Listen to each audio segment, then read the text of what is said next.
तो यार ये हमारा फर्स्ट एपिसोड है हमारे brand new exclusive tricks course for MST CET 2023 के लिए। प्रॉब्लम क्या है ना, इस तरीके से बच्चे सोचते नहीं है। बच्चे क्या करते हैं, लास्ट मोमेंट में वन शॉट लेक्चर देखेंगे, ये करेंगे वो करेंगे। अरे नहीं यार, लास्ट के दिनों में ये करना होता है। आपकी जो पोटेंशियल रैंक आती उससे आप हजारों रैंक आगे आ सकते। ये पर्पस है इस कोर्स का।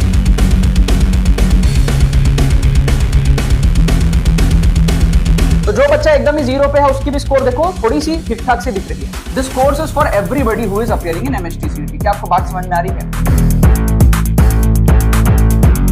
5 नंबर अपने से आगे वाले को भी आप बीट करने का क्षमता रखते हो कम टाइम में तुक्का ट्रिक्स के बदौलत। जो इम्पैक्ट होता है ना यार, जब रिजल्ट आता है तब समझ में आता है। बात यह है कि 5 घंटे में जो 5 साल का एक्सपीरियंस है और जो आपके आगे के 5 साल जीवन के अच्छे करने वाला है, वो इम्पैक्ट जो है वो कोर्स लाता है। 30, 31, फिर भी देखो 31 सही हो गया ना।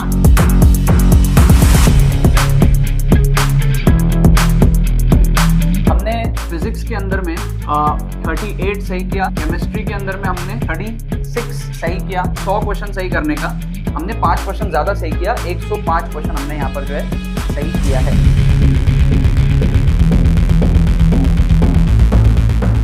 तो देखो यार, यहाँ पर मैंने आपके सामने कुछ क्वेश्चंस ले लिए हैं महाराष्ट्र CET के प्रीवियस ईयर क्वेश्चंस, और इसके अंदर मैं आपको दिखाऊंगा इंटेलिजेंट गेसिंग हम लोग किस तरीके से कर सकते हैं, है ना।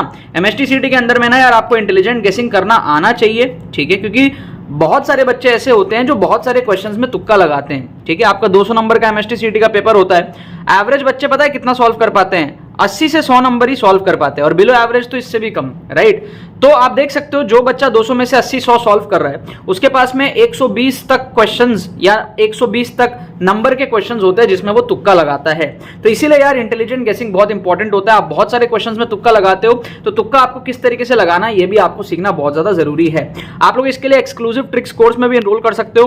5 घंटे का हमारे पास में कोर्स है, सारे ट्रिक्स आप स्ट्रक्चर्ड वे में सीखते हो। आप ऑन स्पॉट एप्लीकेशन देखते हो ऑफिशियल पेपर के अंदर में कि भैया किस तरीके से एग्जाम टाइम सिनेरियो में आपको ट्रिक्स लगाना है, और आपको इसके अंदर में मॉक टेस्ट भी मिल जाते हैं, ठीक है।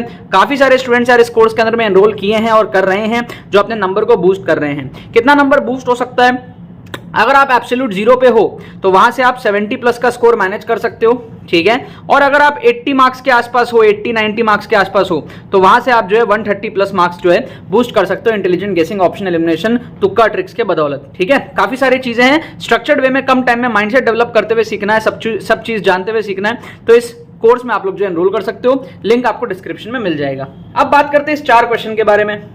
यहाँ पर आप 2 क्वेश्चन देख सकते हो, यहाँ पर आप पीछे 2 क्वेश्चन देख सकते हो, ठीक है। इसमें मैं आपको दिखाऊंगा किस तरीके से आपको इंटेलिजेंट गेसिंग करना है और क्या हमारे पास में तरीके होते हैं जिससे कि आप इंटेलिजेंट गेसिंग करो, ठीक। जैसे यहाँ पर आप देखो, कभी भी आपको इस टाइप का क्वेश्चन मिल जाए ना, आप ना हमेशा एक्सट्रीम ऑप्शन को एलिमिनेट कर दिया करो, ठीक है। कभी भी आपको तुक्के लगाने हो, नंबर फॉर्मेट में आपको दिख रहा है, आप कंपेयर कर सकते हो चारों ऑप्शंस को, तो आप एक्सट्रीम वाले को तुक्का मत लगाया करो। जैसे यहां पर आप देखो, सबसे बड़ा वैल्यू कौन सा है? √9। सबसे छोटा कौन सा है? √2। बीच वाले कौन से हैं? √5 और √3। तो आप बी और डी में से क्या करोगे? तुक्का लगाओगे। मैं एक चार्ट बना देता हूं यहां पे। पहले क्वेश्चन में आप क्या करोगे? बी या फिर डी में से आप तुक्का लगाओगे। क्या आपको बात समझ में आ रहा है? तो कभी भी आपको तुक्का लगाना हो, कोशिश करो एक्सट्रीम ऑप्शंस को तुक्का मत लगाओ। इसकी साइकोलॉजी सिंपल सी है कि जो भी टीचर क्वेश्चन बनाता है या ऑप्शन बनाता है, वो करेक्ट आंसर को ना कहीं बीच में छुपाने का ट्राई करता है। किसी का भी मन नहीं होता कि वो सबसे बड़ा वैल्यू करेक्ट दे दे या फिर सबसे छोटा वैल्यू करेक्ट दे दे, ठीक है। तो आप हर 10 में से 7-8 क्वेश्चन ऐसा देखोगे जिसमें आपको एक्सट्रीम वैल्यूज जो है वो आंसर नहीं दिखेगा, बीच के वैल्यूज आपको जो आंसर दिखेंगे। तो प्रोबेबिलिटी आपकी बढ़ जाती है। अगर आप बीच के वैल्यू को तुक्का लगाते हो तो सही होने की प्रोबेबिलिटी आपकी बढ़ जाती है, राइट। अब आ जाते हैं सेकंड क्वेश्चन में। यहां पर हमको क्या पूछा है? हम डायमेंशंस देखेंगे। क्या देखेंगे? डायमेंशंस देखेंगे। पूछा क्या है हमको? डिस्टेंस पूछा है, तो आंसर में डिस्टेंस का डायमेंशन आना चाहिए। यहां पे लैम्डा और डी दोनों डिस्टेंस के डायमेंशन है, कट गए। यहां पे भी कट गए। तो ऑप्शन ए और ऑप्शन डी क्या है? डिस्टेंस का डायमेंशन है ही नहीं, डायमेंशनलेस क्वांटिटी हो गई ए और डी, है ना। बी में हमारा क्या है, distance square upon distance, D का डायमेंशन है, यहां पर भी distance square upon distance, D का डायमेंशन है। तो बी और सी में से आपको क्या करना है, तुक्का लगाना है। तो क्वेश्चन नंबर 2 में आप क्या करोगे, बी और सी में से तुक्का लगाओगे कि भाई आंसर जो भी हो, पहले डिमेंशन तो आपका मैच करना चाहिए ना। तो हमने डिमेंशंस को देखा, 2 ऑप्शन हमारा डिमेंशन में ही गलत आ रहा था, तो बाकी 2 में से हम लोग तुक्का लगा सकते हैं, राइट। तो ये सब करने से हो क्या रहा है, आप क्या कर रहे हो, ऑप्शंस को एलिमिनेट कर रहे हो। आप क्या कर रहे हो, ऑप्शंस को एलिमिनेट कर रहे हो। आप क्या कर रहे हो, इंटेलिजेंट गेसिंग कर रहे हो, इंटेलिजेंट गेसिंग कर रहे हो। अगर आप रैंडम गेस करते तो हो सकता है आप ए को ही मार्क कर देते या डी को ही मार्क कर देते, है ना। जब आप इंटेलिजेंट गेसिंग करते हो तो आप अपनी प्रोबेबिलिटी को बढ़ाते हो करेक्ट आंसर होने के, राइट। अब जैसे यहां पे हम लोग बहुत तगड़ा इंटेलिजेंट गेसिंग करेंगे, आप देखना कैसे। एक पार्टिकल है जो परफॉर्म करता है SHM with period 3 second, time taken by it to cover a distance equal to half the amplitude from mean position, ठीक है। तो मान लो ये हमारे पास में एसएचएम है इस तरीके से, ठीक है। यहां से a/2 तक में कितना टाइम लगेगा ये अपन को पूछा है, क्लियर है। तो आप समझना 3 सेकंड है टोटल टाइम पीरियड। मतलब क्या हुआ, यहां जाने का 3/4, फिर यहां आने का 3/4, फिर यहां का 3/4, फिर यहां का 3/4, चारों 3/4 मिला के हमारा आएगा 3 सेकंड, है ना। यहां से यहां गया 3/4, फिर वापस आया 3/4, फिर इधर आया 3/4, फिर इधर आया 3/4, चारों को मिला लोगे तो टाइम पीरियड आएगा 3, है ना। इधर फिर इधर फिर इधर फिर इधर, है ना। एक इधर एक इधर एक इधर एक इधर, 4 डिस्टेंस कवर करेगा 3/4 टाइम पे, तब जाके टोटल टाइम पीरियड हमारा 3 होगा, राइट।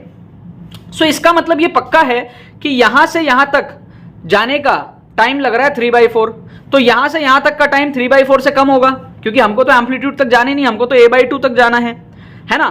तो आंसर 3/4 से कम होगा। अब 3/4 आंसर नहीं होगा और 3/2 भी आंसर नहीं होगा, है ना, क्योंकि 3/4 मतलब 0.75 और 3/2 मतलब 1.5, आंसर इन दोनों से छोटा ही होगा।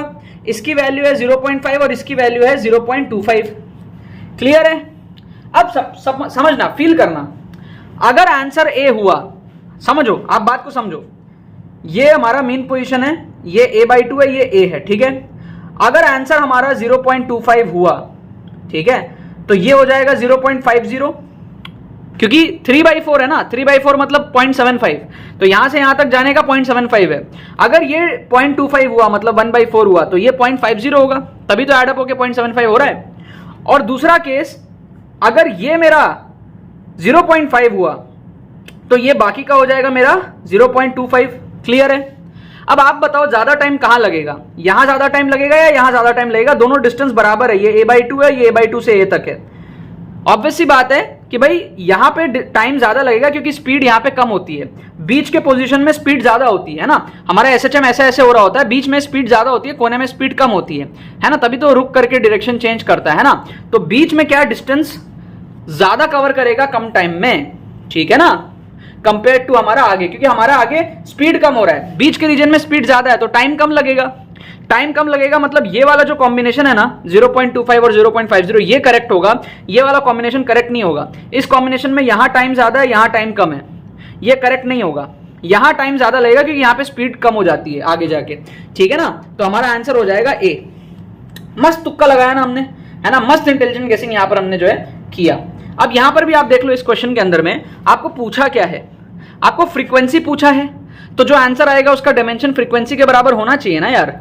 आप ऑप्शन ए में देखोगे तो आपका जो डिमेंशन है वो 1/फ्रीक्वेंसी है, वो भी रूट के अंदर में, तो ये ऑप्शन एलिमिनेट हो गया, डायमेंशन में ही सही नहीं है ना यार। आपको समझ में आ रहा है, फ्रीक्वेंसी जो n है, ये जो n है ना, ये जो फ्रीक्वेंसी है देखो नीचे में है रूट के अंदर, पॉसिबल ही नहीं है, ठीक है। यहां पर बाहर है, चलो ठीक है, यहां पर भी बाहर है, चलो ठीक है, यहां पर देखो अंदर है, रूट के अंदर है, तो फ्रीक्वेंसी का डायमेंशन तो आ ही नहीं रहा, तो ये भी एलिमिनेट हो गया।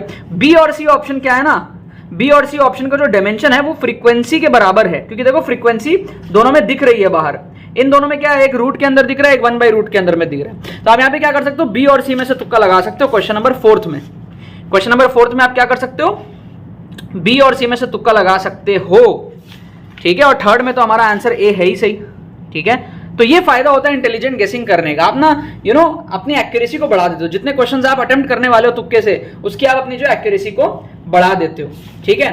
करेक्ट आंसर क्या है मैं आपको बता देता हूं, BBAB, ठीक है, BBAB करेक्ट आंसर दिया हुआ है। तो इसका दिया हुआ है बी, इसका दिया हुआ है बी, ठीक है, BB, इसका तो थर्ड का तो ए ही है, और फोर्थ का बी, ठीक है, फोर्थ का बी, ये हमारे पास में करेक्ट आंसर की दिया हुआ है। मैंने सॉल्व करके चेक तो नहीं किया है, आप लोग को जरूरत हो तो चेक कर लेना। जो आंसर की दिया था वो मैं आपको बात बता रहा हूँ, ठीक है। इन मेथड्स को फॉलो करो, तुक्का ट्रिक्स सीखो अच्छे से। इसके अंदर में एनरोल कर लो, लिंक डिस्क्रिप्शन में दिया हुआ है। आप इसको 5 घंटे में कोर्स को कंप्लीट कर लोगे और माइंडसेट आपका नेक्स्ट लेवल पहुंच जाएगा, ठीक है ना। अगर आप 10-15 नंबर भी बूस्ट करते हो ना इससे ज्यादा, तो आपका परसेंटाइल में काफी फर्क आएगा, जो आपको फायदा बाद में देखने को मिलेगा कि आप अच्छे कॉलेज में एडमिशन लोगे अच्छे ब्रांच के साथ में, ठीक है ना यार। बाकी तो बस यही बात है।